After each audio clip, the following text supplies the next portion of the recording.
What is we doing? What is we doing? How are we doing? Where the hell is everybody? You know what? I'm not surprised, and here's why.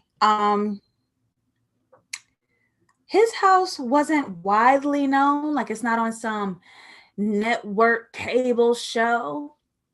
It's this hidden gem on Netflix that you all should watch and all should watch as soon as possible.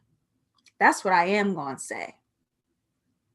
Hello to the first people in the room. Love to see you. What's up to Vic, Damara, CJ, and Cleve? What's up to y'all? Does anyone want to be a moderator for this channel? AKA kicking bad, bothersome folks out, making sure we have the love room as we always have. Does anyone want to do that? Totally voluntary. You paid in more of my love than I already have to give, and my gratitude. Netta made it. Asia made it. What's up, Shannon? Who says, I watched it with my white friends and was very uncomfortably confused. This movie was stressful. And I'm hella excited to talk about it. Hella excited.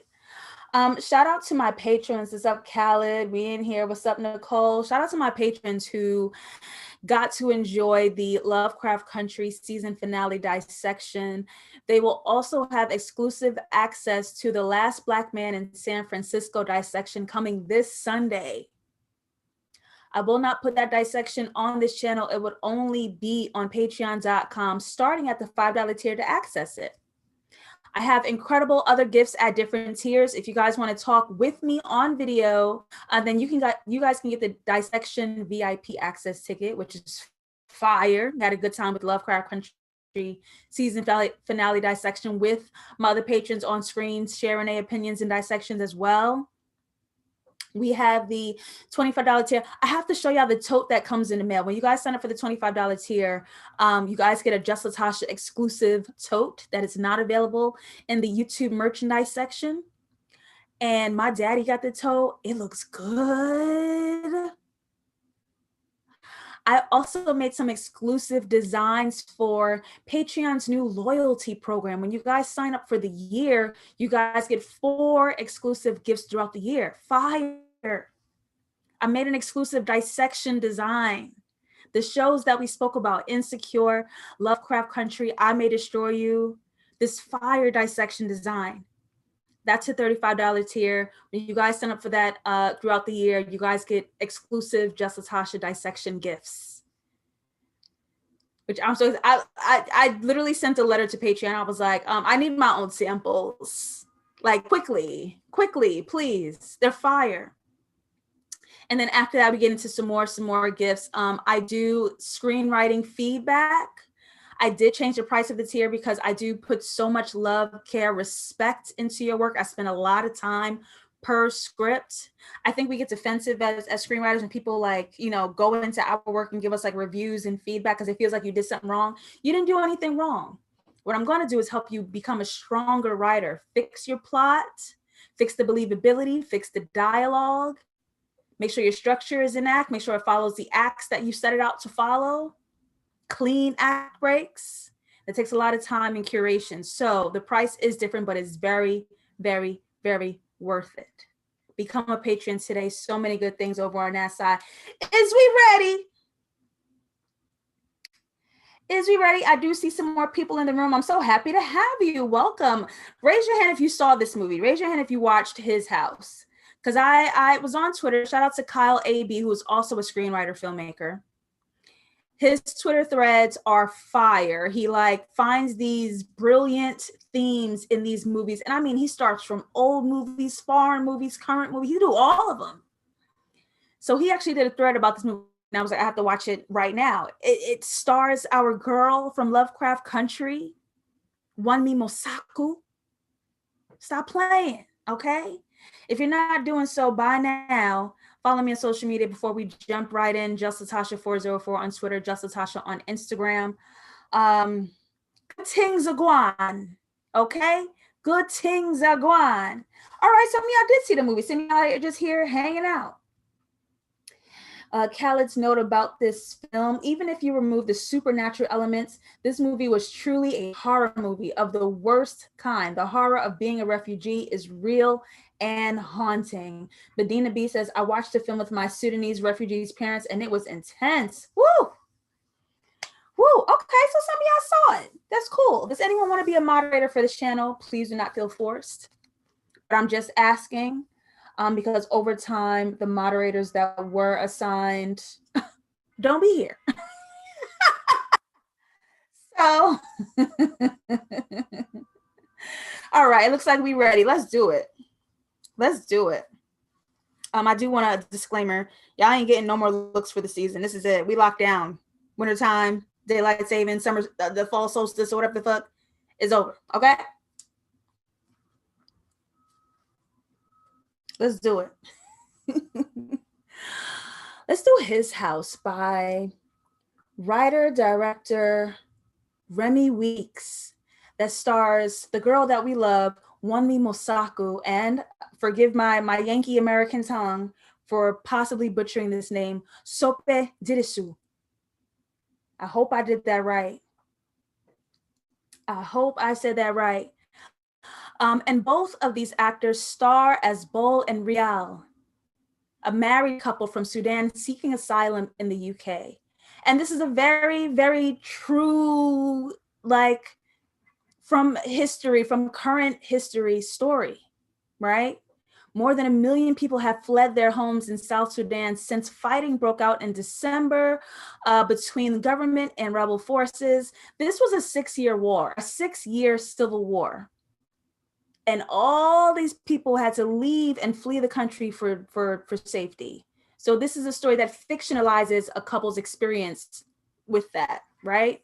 And I think we're having two conversations happening here. The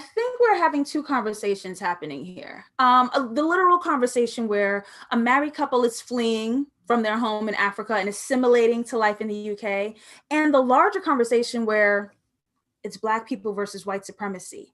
And I think that house represents something larger than what it appears to be, a larger conversation than what it appears to be. But we will dive in, and you guys know I'll be in the chat. I can see everything that y'all are writing and typing. I'm right here with you. So let's do it. Opening shot, babies. Opening shot, where we see a young girl being carried by a man. Peep and take note.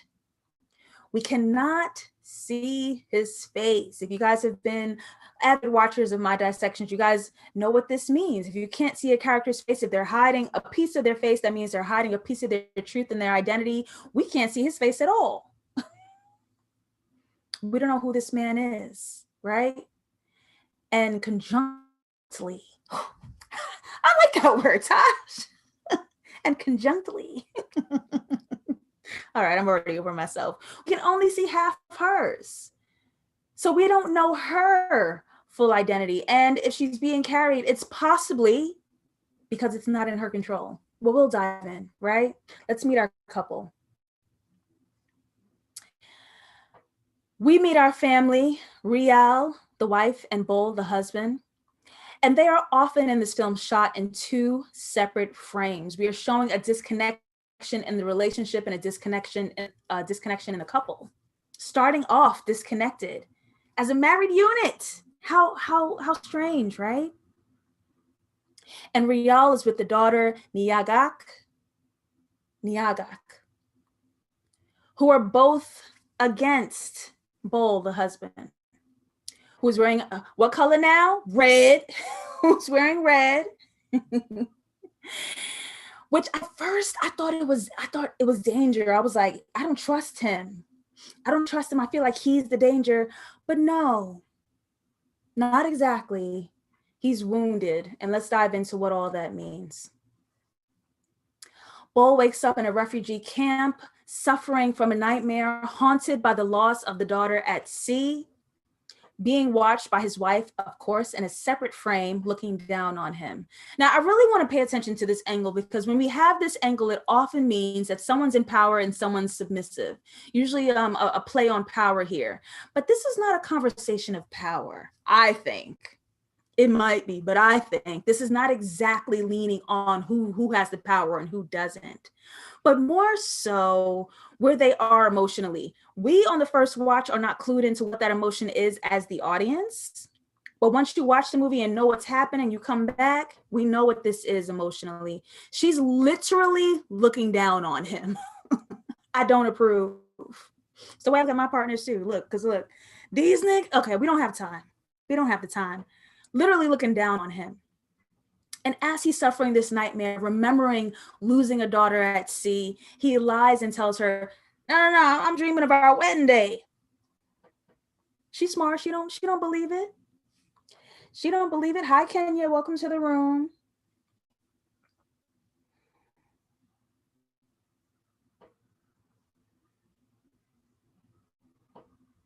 Diamara says, complementary colors are wild. Can't tell if it means yin and yang, unity, or division. Good eye. Yes. Yes, yes, yes, yes, yes. So they get great news here, Bol and Rial. They are leaving this detention center. Let me see if I blocked my notes now. I can't read. They leave this detention center as South Sudan refugees to seek asylum in the UK. And they're given these set of rules. You have to stay in this home. You can't move. It's our choice where you live. And if you do not follow the rules, we'll make sure to send you back to your country. Well, damn. It's giving vote or die. Like why is death on the table? So you gonna kill me if I don't stay in this goddamn house? And our couple are right here united on one journey, and Bol says we are good people. Now we have to ask ourselves right here, which the white colonizing gatekeeper asked, who are you trying to convince? Was that for you or was that for me? Who was that for? Right? And the gatekeeper says, whether or not you're good people, it's not me who needs convincing. Oh, face what? Ooh, face what? Cracked. Who are you trying to convince? We are good people. Ooh. Ooh. Let's move on. Let's talk about these identities. Again, shot in different frames. This couple, though conjoined and holding hands, going on the same journey and sharing the same space, are not shot together. Let's talk about this reflection. We see it, right? We see this reflection from Bol. Though they seek safety, Bol may have something he's running from. What is there to fear? What is paining him, right? There's something to discover about Bol with this reflection. And they're going to the same place, in the same space, but they have different ideals about their past and what they would like for their future. So now we have to get to the house. This house would have beat my ass. I'm gonna tell y'all this right now. The way this house would have beat my ass, I wouldn't have made it out. I wouldn't have made it out, okay? This couple gets a large house, one of the largest houses, this asylum has to offer, for the low price of absolutely nothing. Oh, Bol asked the very special question, why are we so special? So I'm jumping into the chat here. I'm gonna do an audience question. Do we trust things that are free? And part two, do we trust free things from white people? Is there a catch? Why are we so special? Why we get all this?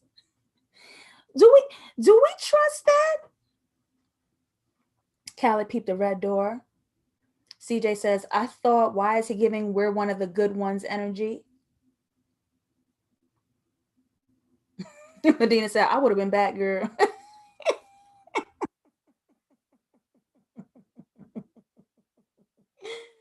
Yeah, I said, nope.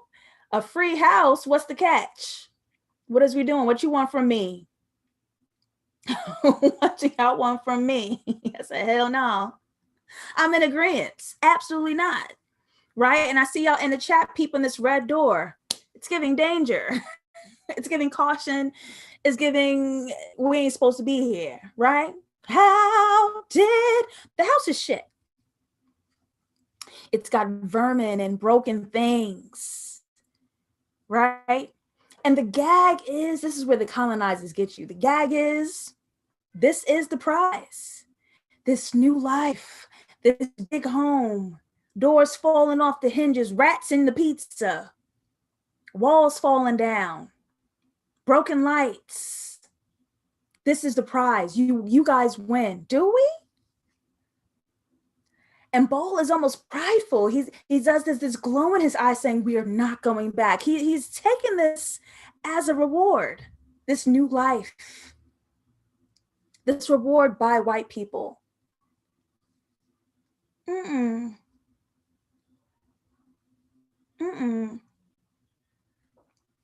Kenya says, no, because there's always a price, especially concerning white people. They want to always dominate us and or the situation. Woo. Woo. And this white man tells them, make it easy for people, all right? Be one of the good ones. That's dog whistling to me. Don't give us a hard time and you guys will be fine. Yeah, be one of the good guys. Because you're automatically the bad guy when you upset whiteness and white people. That's what makes you the bad guy. You don't let us abuse you in peace. That's what it's giving to me. This white guy is encouraging assimilation with this dog whistling, right? And our couple are beginning their journey with a broken home. Your foundation is weak. Your foundation is not sturdy. Y'all got the wedding bands, y'all holding hands, y'all got free to go where? To get what? Okay? We're gonna get there, Khaled. You know he is. Here's Rial, right? Again in this looking down shot, but not quite powerful, but judgment from Rial, looking down literally at the daughter's doll, this blue-eyed, blonde hair, white-skinned doll baby, looking down on it, right? And how ironic was that to be the daughter's doll when the baby looks nothing like this doll? The baby looks nothing like that. She was holding on to it for security, or was she just bringing it along with her on a journey? That's what they give us for comfort, something that looks nothing like us. Right? Let's start the haunting.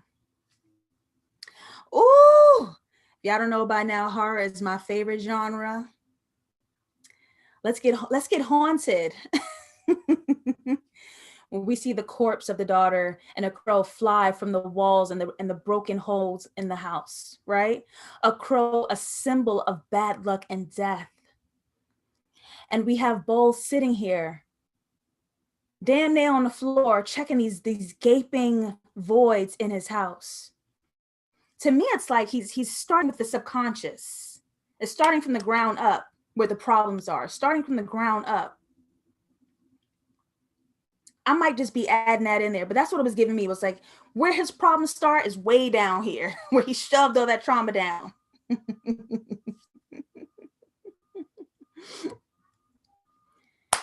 And that house is the only dirty one on the block.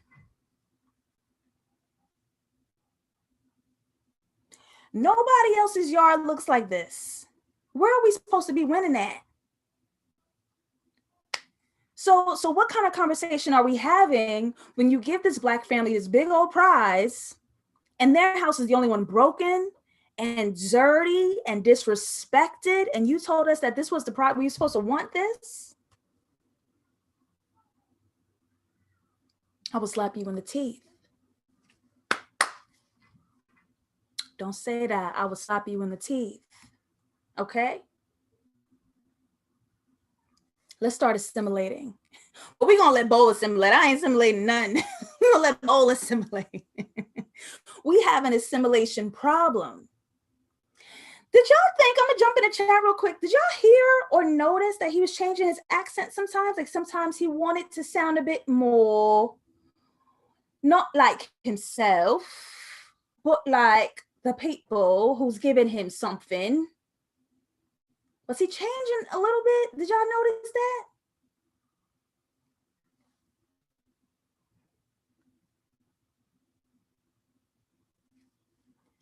I feel like he was changing the way he spoke sometimes. Like he really wanted to be a part, especially here when they're in a church, but I want to bring up that church later. They're in a church, day drinking and watching sports, right? And he starts singing this weird song with them about Peter. Y'all did notice? Medina says, yeah. CJ says, yeah. Callis said, I just thought it was the actor's British accent coming out. Okay, I said the same thing. Shanaria says, I thought his accent was slipping. I think it was an intentional choice for Bol. He's spent so much time denying his past, and he's starting here to deny his identity, assimilating to this UK culture. I don't want to be a problem. I'm grateful. Thank you for giving me this rotten vermin house. Thank you. Well, let these walls talk. Let's discuss the shedding. Let's start shedding some things, okay? And I'm gonna get too real with y'all right now. Sometimes you are forced to attend to your demons. And here's what I'm talking about. They had to run and they had to sit still. This family cannot work. This family can't move anywhere else. This is during this phase, they have to sit still. You have to be in this house. You must be still. And when you are still, when you cut out the distractions and the noise, your emotions and your traumas and the things that you start to try to ignore, they start to arise. They start to come up to your conscious because you have time and space to think about them now. Shout out to coronavirus. A lot of people, a lot of Black men revealing that they're going on such healing journeys during these times because you can't run. You can't distract yourself anymore. The things are coming up. So you have these walls shedding, forcing him to attend to these demons that he's trying to run from so bad. He has to sit still.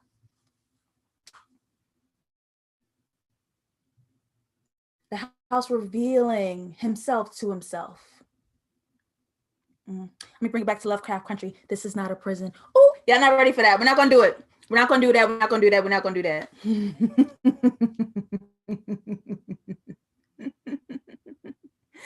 Yes, Karen. I've seen someone else say the same thing about Vivarium. Haven't seen Vivarium. Vivarium, very good movie. I actually thought about dissecting it, but I like to keep it Black. Feels like Get Out and Vivarium put together. That's what this movie feels like. Vivarium is very strange and very good. TJ says, what got me was when he brought the knife and fork to Wunmi. Hold on, we gonna get there. Y'all be moving so fast, or I'll be taking too long. All right, let's go. Let's move on, because y'all ready to go. Here we go. I want to pay attention to their shadows. And y'all are starting to hint at this in the chat. I want to pay attention to their shadows. This house peeling itself, shedding itself, revealing some hauntings to Bol. The shadow looking like it's in a fight with him, right? They going against or towards. This shadow looks just as violent as Bol. Versus the calmness of Rial's shadow. And let's think about the reason why, right? Let's think about the reason why. Bol has, from the top of this film, has been denying what haunts him, right? He woke up lying to his wife about the nightmare that he dreamed. He spends his time denying his identity, denying the past, denying the truth, versus Rial, who is not afraid to grieve. We saw her holding that doll. She faces it. Meanwhile, Bol is like suffocating his pain. You cannot come out. You can't. You cannot come out. This is where we also lean into the lighting, and I'm going to show you guys moving on from this point.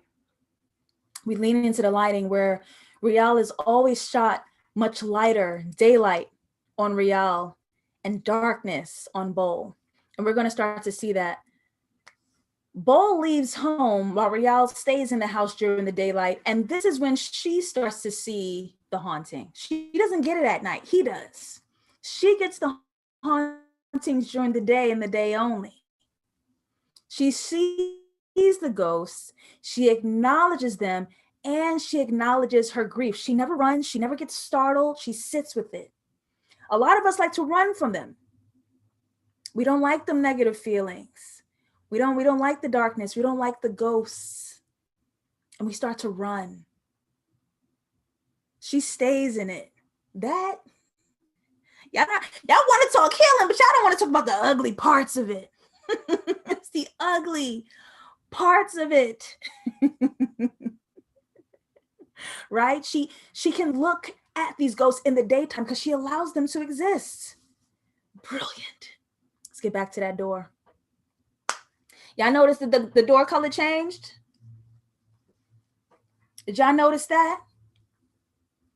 Where he went from the red door to the white door? And then what I like to see this as is the transfer of the wound, right?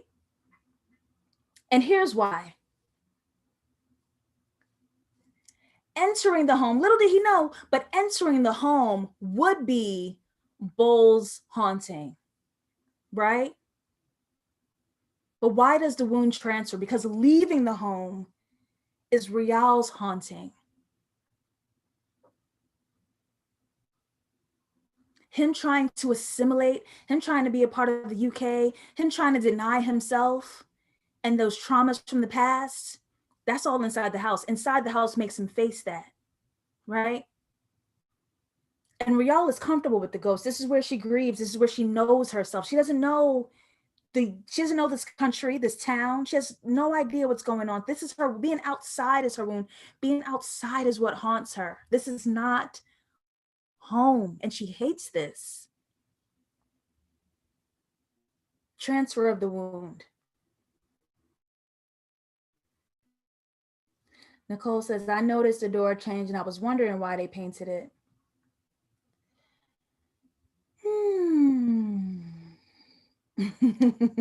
Karen says, Rial is something else. Whew, I just kept saying to myself, now how is she okay with this? I would have ran. The way I wouldn't have been in that house. I would have slept in the backyard each and every night. Thank you. Each and every night. I want to talk about the church. I'm mixing things up just a tad bit because I want to talk about the church. Because I think this movie is so much more complex than the first 1 to 2 watches. I think it's having so many conversations at once. And I love a challenge, and I love when movies make me feel like I don't know what the fuck I'm talking about. But here's another theme that I think I can conclude here. I want to talk about the church. Now, Bol looks at this church, and remember how white colonizers have violently given the religion of Christianity into continental Africans' hands, right? So the fact that you have this African refugee in this white land idolizing this Christian symbol.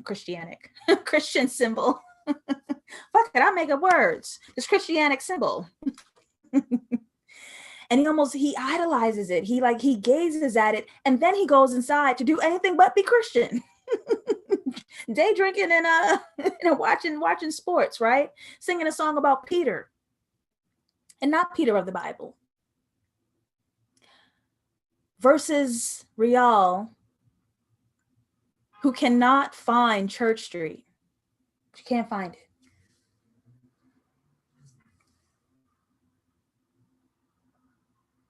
And while she steps into this town, the town that haunts her, she gets harassed by Black and white townspeople.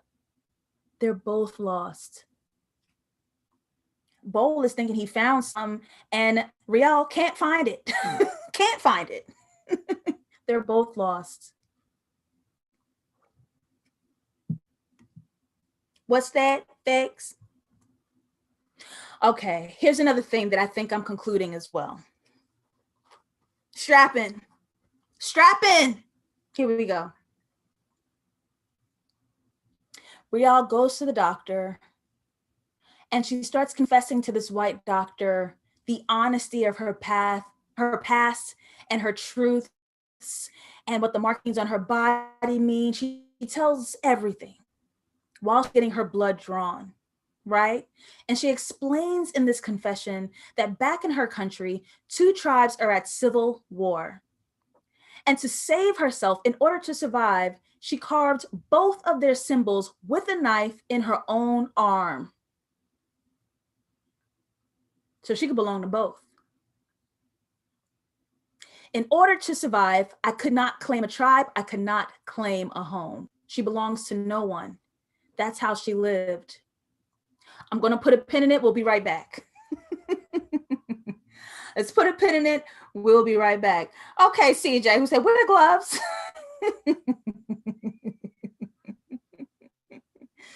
Callis says, I hated the xenophobia from those English Black dudes against Rial. So heartbreaking, but unfortunately it happens a lot. It sure does. Black Americans did this to continental Africans.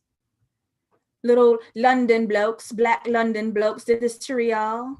We speak English, man. Get out of it. Go back to Africa. Who do you think you're talking to? How about we all go back to Africa? Let's all go back.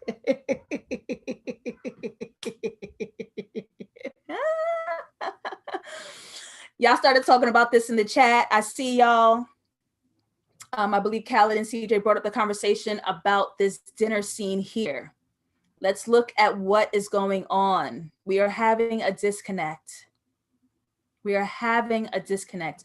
Rial wants to eat in the way of her tradition, her homeland. Bol wants to eat the way white folk do. He offers her a fork, giving her the choice. Change with me or stay the same, right? We shouldn't be eating on the floor no more. We should be eating at the table. Stop speaking your mother's language and let's speak English. The way I would have slapped him in the teeth for me. I would have had to do it. I would have had to hit him across the face. Okay? Because there's some things that words cannot communicate. This, see, it says it all. You said you felt that? It says it all. I don't know who he thought he was talking to, but he's talking to one me. Okay? Stop playing himself. And now we learn the story of the Apeth. I like learning some little language. I like it.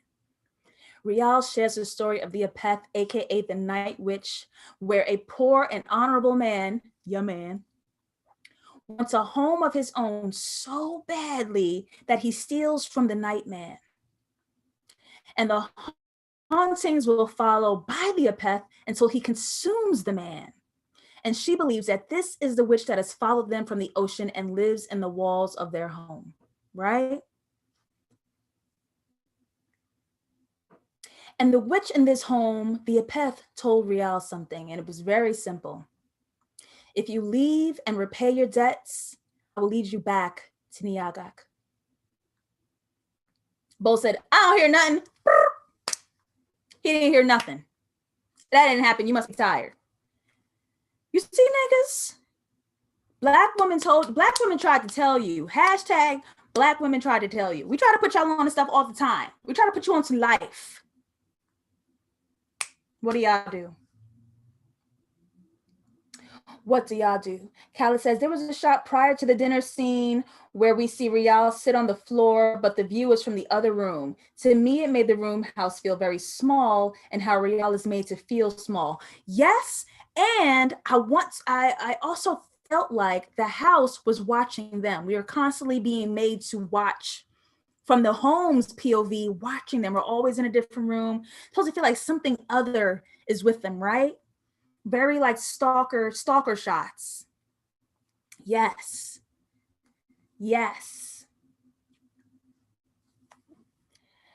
Shanaria says, funny because when he finally confronted the night witch, the first thing he said was thief.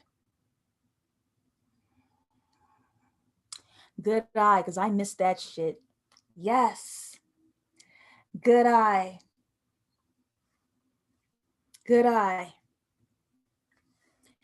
This shot, the shadow shot over his mouth.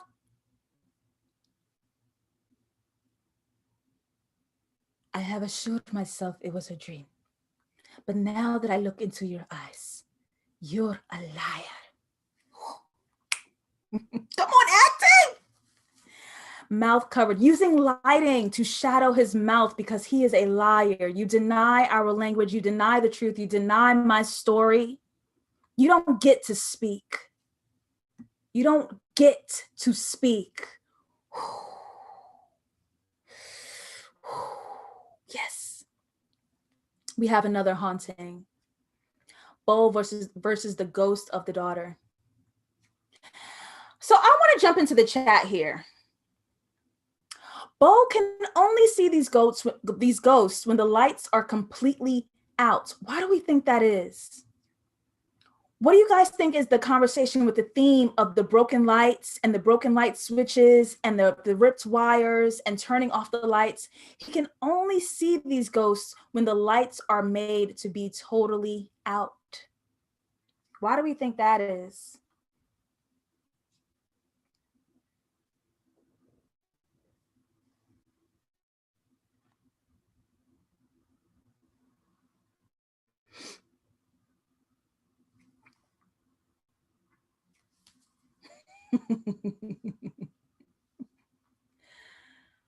What does it take? What does it take? Why must the lights be out for him to see versus the daylight when Rial sees? I'm trying not to call her Wunmi. When Rial sees. Asia said, I thanks. Asia, you think what?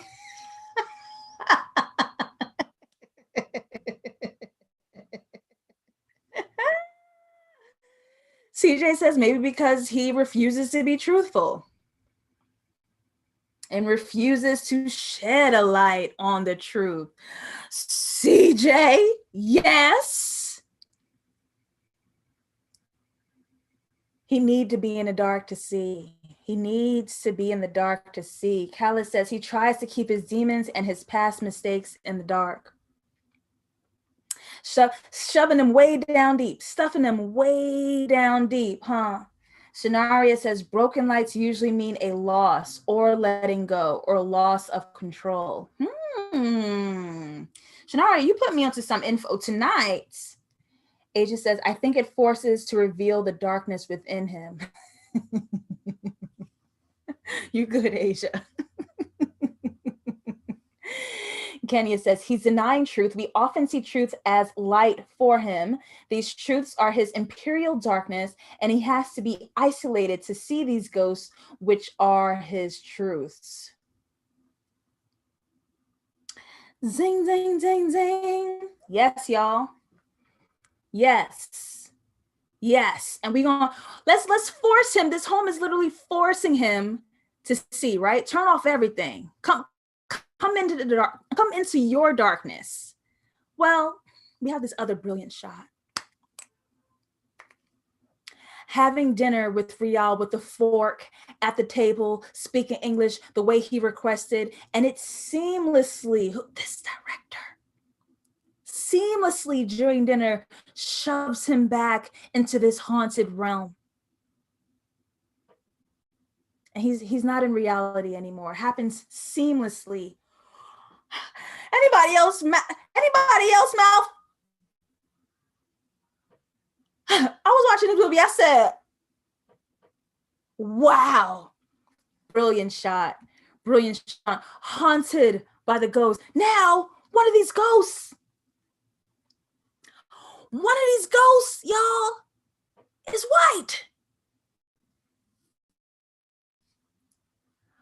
A white man wearing the skull of a slain African. How and why does this meet him here?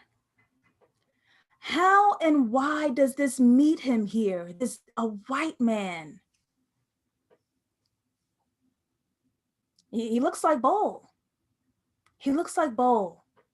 You want to be this white man so bad. Bol is currently wearing his white man's Gap outfit. He went to the mall to buy this shirt and cargo pants that he saw a white family wearing in an advertisement. You know, as Americans say, advertisement, since we're in the UK there. And he's being haunted by a white man wearing a skull of one of the African refugees. Whew. Whew. CJ says, I knew they wasn't coming back to fix a thing. Khaled said they had budget. You put water in my movie, that means I got money. You put water in my movie, I got bread. Okay. This is giving Bol to me. A white man allowing your African identity to die on the outside. Oh, oh. Just a filmmaker's note, physical wounds on your character represent deep emotional wounds. We have Bol here with blood all over his white uniform, his white man uniform. He has this huge gash in his hand, right? Deep emotional wounds when your character is hurt this way, right? And by killing yourself, AKA your truth, you kill yourself. He cannot stop these hauntings as much as he tries. He absolutely cannot stop these hauntings because he is refusing, he is fighting, facing these emotional wounds.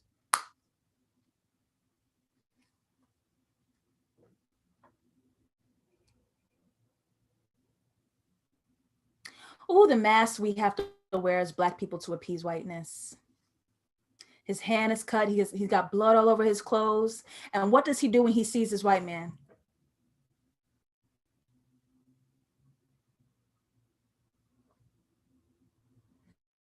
All that crying and terror and haunting inside, and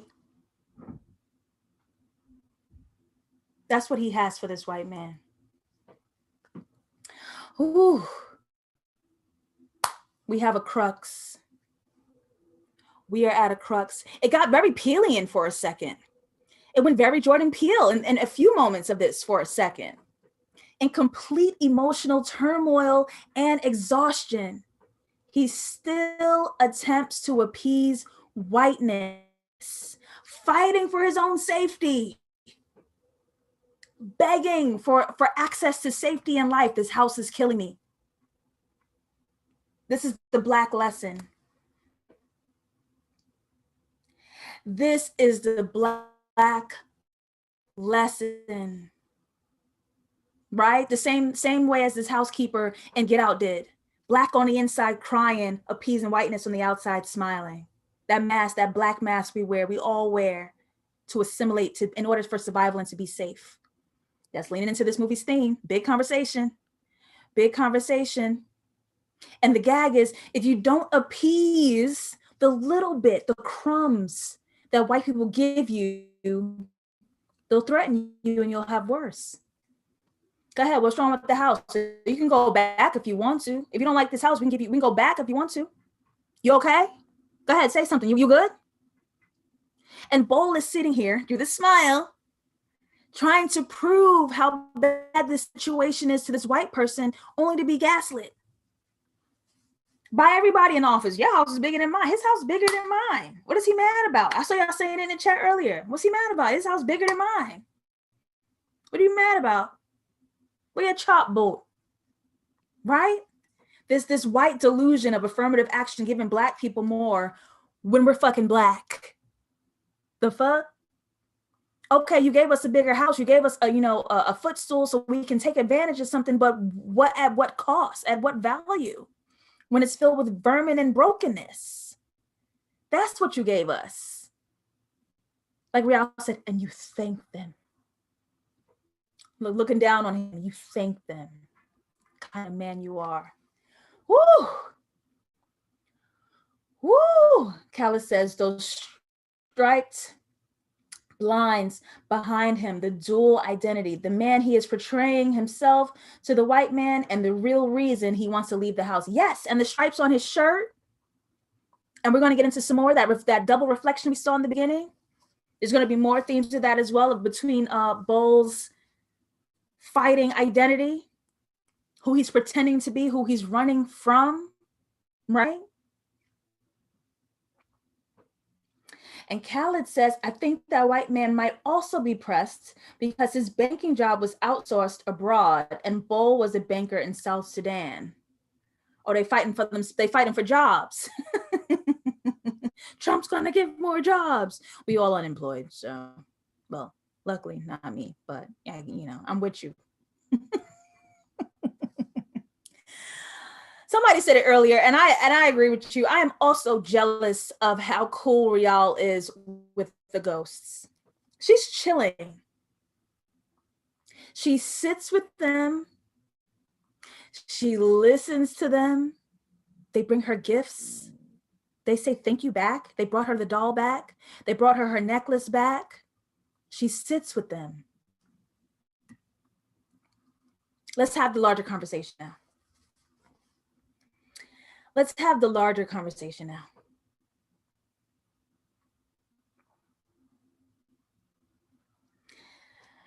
Yes, this is a married couple, and yes, they are on the run, but let's have the larger conversation. Because what we're talking about, these two tribes, the Africans versus the assimilated Blacks, the two tribes who are at war, ding, ding, ding, ding, ding, ding, ding. The two tribes who are at civil war, killing each other, ding, ding, ding, ding, ding, ding, ding, versus white supremacy. Too big of a conversation to have if you ask me. Too big of a conversation to have if you ask me. And I wondered if this house represented a larger conversation. Is it representative of whiteness or white supremacy as a whole, right? Driving you crazy. You feel helpless attempting to destroy it. Assimilated Blacks and Africans can't get on the same page. You called me African booty scratcher. You trying to steal our Black culture and say the cool things that we started versus white supremacy. Like, I think this movie is more complex than it appears to be. Right? And this house, AKA white supremacy, offering Black people what appears to be the biggest place on the block is actually the dirtiest space. And demands that we make do and be good. Don't disrupt us, or else it's going to be worse. You better be happy with what you got. If they complain, if they fight back, they're threatened with a worse life. Literally looking at this couple at two totally opposite ends of the room, white supremacy literally standing in between this couple.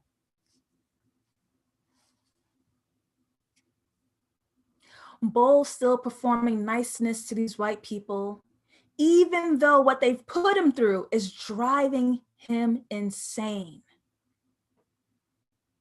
We know how we feel about white people, but we know how we maneuver spaces occupied by white people. Those are two totally different things. And we're not allowed to let that out, are we?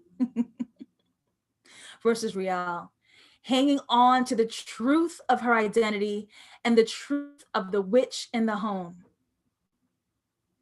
And after these two white men leave, she tells her husband, this is what they want. They like to see us crazy. It makes them feel like big men. Yeah, we can go around here arguing with each other, the two tribes arguing and fighting with each other all along. And while we're preoccupied with that, white supremacy is like, look at them, fools. I would like to have a word with you, white supremacy, because I would like to slap you in the teeth.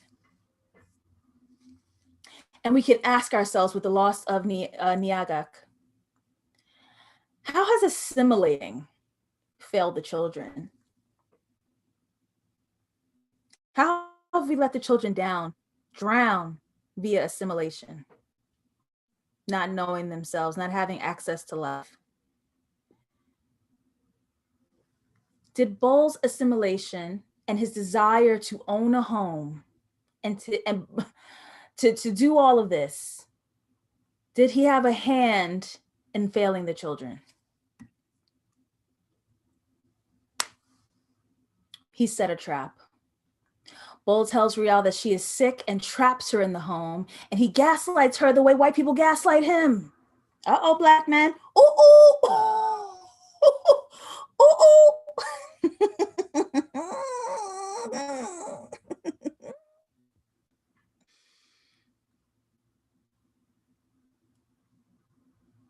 Oh no. Becoming the oppressor, making Black women small, telling them their truth isn't the truth. Ooh, ooh. And he's telling her that she's sick when he's the one beaten, battered, bloody, losing his mind. not drinking enough water. It's him. When you kill me, you kill yourself. When you play me, I say it all the time. Black men, we are an extension of you. When you chop us off, you kill yourself. Rial said, I'm going home. I can care less about any of this message y'all talking about. I could care less about what you're talking about. The witch offers Bol a knife and asks, exchange your body for Nyagax, the life you stole. It's giving it out a bit peely in here yet again. We're visiting almost this sunken place feeling, right? This dimension of darkness, the suspension of darkness of time and space in his own mind. Very Pelian.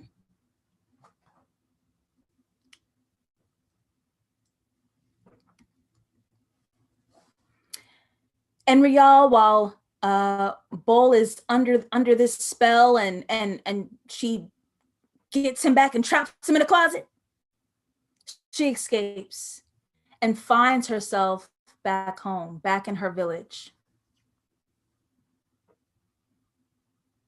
And she is transported to her own haunting. They're both in this haunted realm simultaneously. And we see these red doors again, right? Because what's waiting inside this home for Bol is a haunting. What's waiting inside this village for Rial is a haunting. Both of their traumas have occurred here. And they have to look directly at their traumas through this red door. This is where you'll have to face your demons. This is where you'll have to face the demons. She's in the same place. Did y'all feel that watching this? Did y'all feel the eyes feel exactly the same as when she saw them through the wall? The elder sitting up front, smirking at her, looking right into that witch's eyes. Whew. The physical home, AKA the white assimilation and the denial of trauma, is Bol's wound, and the departure from her village is hers. This is Rial's wound, right? We found it. We've absolutely found her wound. When she hid in a cabinet while her sisters and her village is slain, this is survivor's guilt. She's the only one out of all her sisters and who she loves to make it out. Her husband is her guilt, right? Look at him aligned with those red doors. Choosing him, running away with him, surviving with him is her guilt. And Bol is delusional about fitting into the UK. He's delusional about it. He needs this so bad, but Rial is delusional about going home. And so this is their collective haunting. Their collective haunting is their struggle to meet both of those desires right in the middle. How can we conjoin? How can we do this together? I want this new place to be our home. I don't want this. I want my last home to be my home, but y'all gotta come right here. Right?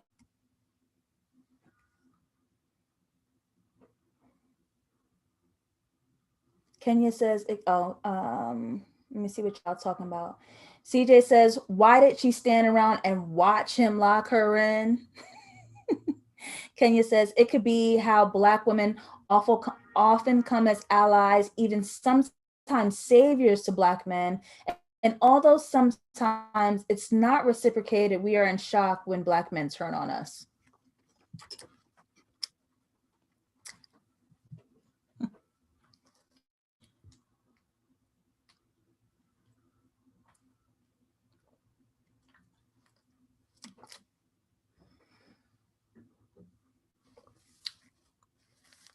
Wow. Wow.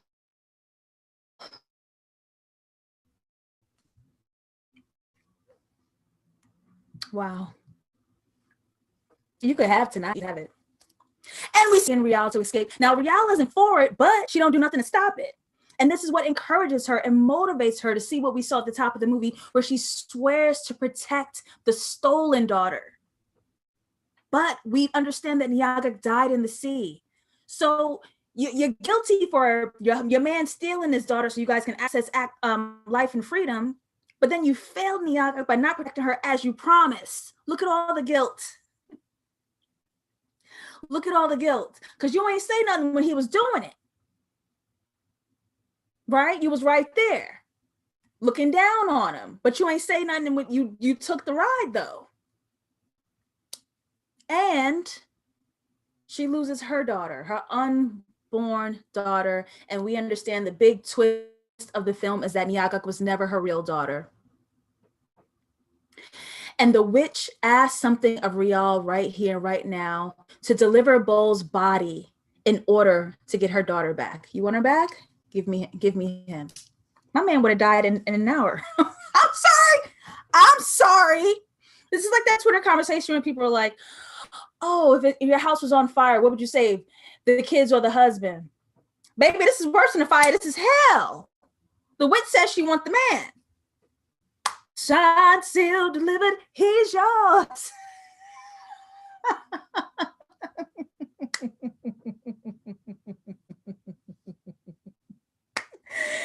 Callie said, face crack.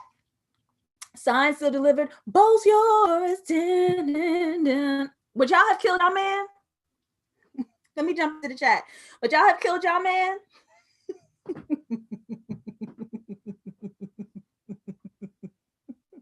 I would have said, look over there. Take him. Give my damn baby back. This man making bad decisions all over town. Coming here with a Gap outfit, banging up my walls. My baby in them walls. But y'all took y'all man. I said, Babu.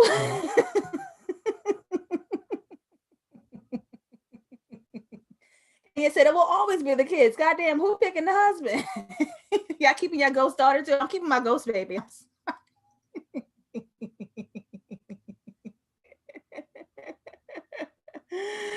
He just said, I don't know about that, but he definitely would have gotten 2-piece.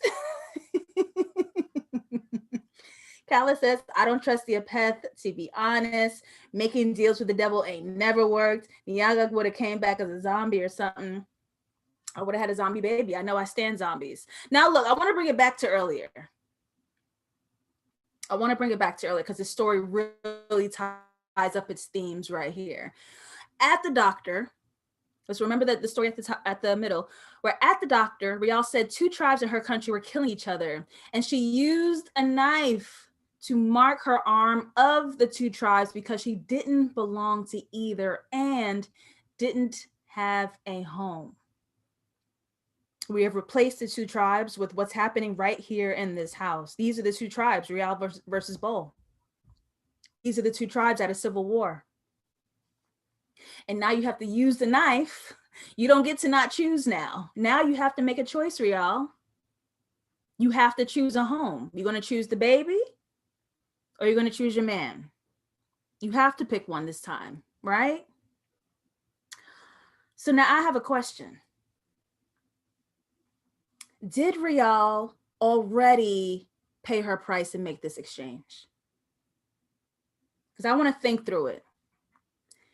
While she was acknowledging and taking accountability for the trauma and her hand at what happened in the past, she's already giving her blood while she's confessing and naming the ghosts and offering, right? Acknowledging. And we lose Nyagak, and she already lost our daughter. Did she already make her payments to this Apeth? Because the Apeth is on Bol's head. The Apeth is with Rial, but the Apeth is on Bol's head.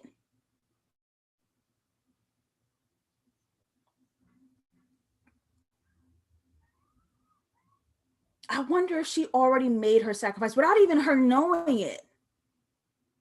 And we have this blood being drawn, again, playing with the light between these two characters, because Rial, she gets her haunting in the daylight, versus Bol, who has to do his payment at night. We see the difference of light and time of day here, right?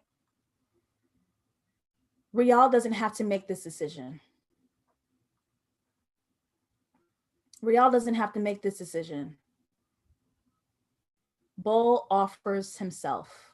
He takes the knife. He makes the mark on his arm. He gives her the home. You can have it. I have to go.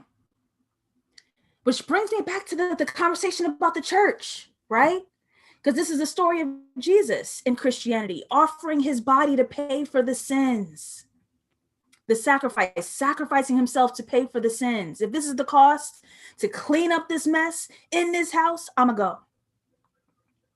He finally admits he sees the ghosts. He finally admits seeing the Yagak. He takes accountability for his actions, bringing us into our theme. Were they good people?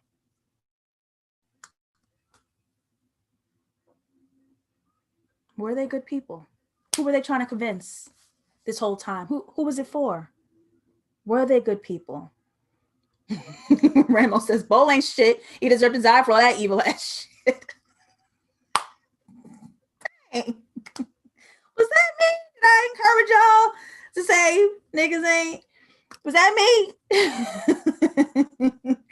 Aegis says, while the husband denial of all his sins is why he continues to be punished and haunted. Shariah says, Nyagak was always yelling mama when haunting Bol. It was never Rial who stole the child. The night witch was really only getting under his skin. Yes, and quite literally, didn't he? Crawled right up in there. Crawled right up in there. The witch is coming for Bol. Rial has to decide, does she flee again, leaving her village to die? Does she flee again? Does she hide again? Let's question our identity again, right? The same as a reflection in the beginning, where we're having a battle of who we're supposed to be, who we acting like we is, who we running away from. Were we good people? This is the source of humanity. We are both light and dark. We may not be this dark. Actually, we might, because I just said I would kill my husband. I would shank him from behind. I really would. But as humans, we are not absolute good. It's nearly impossible. This is humanity. We are both light and dark. Things to be ashamed of, things to redeem, things to take accountability for. Face the demons. Face the demons. CJ says, but Rial forgot her role in the wrongdoing. Bol was well aware and tried pushing it down. I think that's why the ghosts were different with Rial. Kala said, that Apeth consuming Bol right at the checkered floor, another point of dual identity. Yes. Yes. She chooses her tribe and she chooses a home. Releases the guilt of failing two daughters. She is light and dark. So I totally agree with CJ. You guilty by association. You at the wrong place at the wrong time. You the getaway car outside while I'm inside riding the bank. You can't just be passive and clean hands. You was there.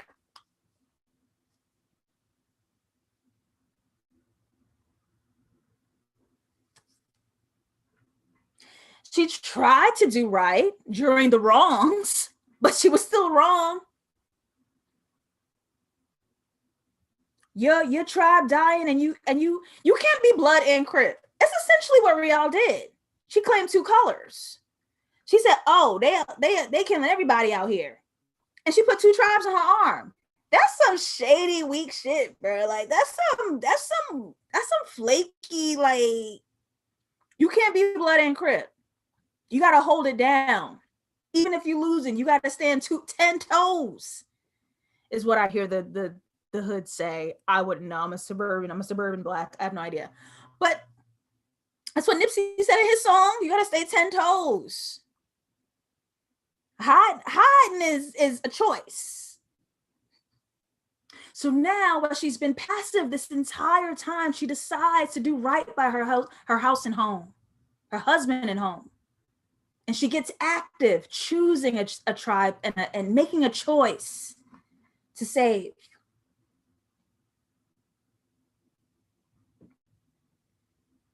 I see what you're saying. Khaled says, I think Bol calls Rial sick earlier because she actually believed Niagak was her daughter. Possible.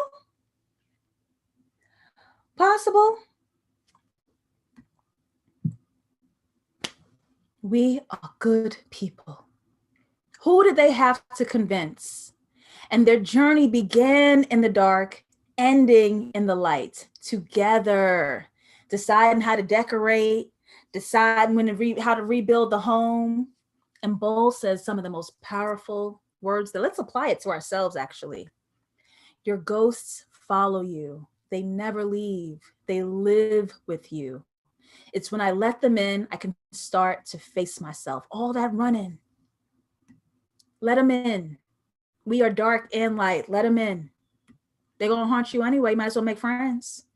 And even when you become better and have your character arc, stupid white people still complain about you. Live with your ghosts. They're all inside the house, living peacefully. And they can live happily ever after.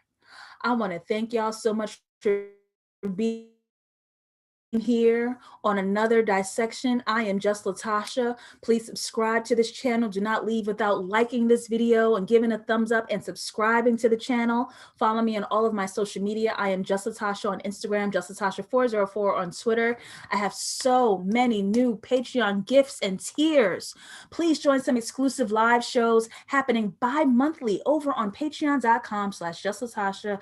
Get on over there, get you some merch, get you help with your screenplay, get you all the good things. Come on camera and talk with me while we do these shows and movies together. Let's have some goddamn fun and do your nighttime skincare routine, because honestly, we ain't going nowhere. Get comfortable, okay? We're going nowhere. Good luck tomorrow, Americans. I will be rooting for us. We're hoping that the world doesn't crash and burn, but what do you know, huh? So I'll see you guys next time. I'll be back Thursday with a piece of script. Give me a little bite-sized critique on a movie, answering some themes, question of what you thought we had saw. And on that note, I'm out. Thank y'all for being here. I'll see you later.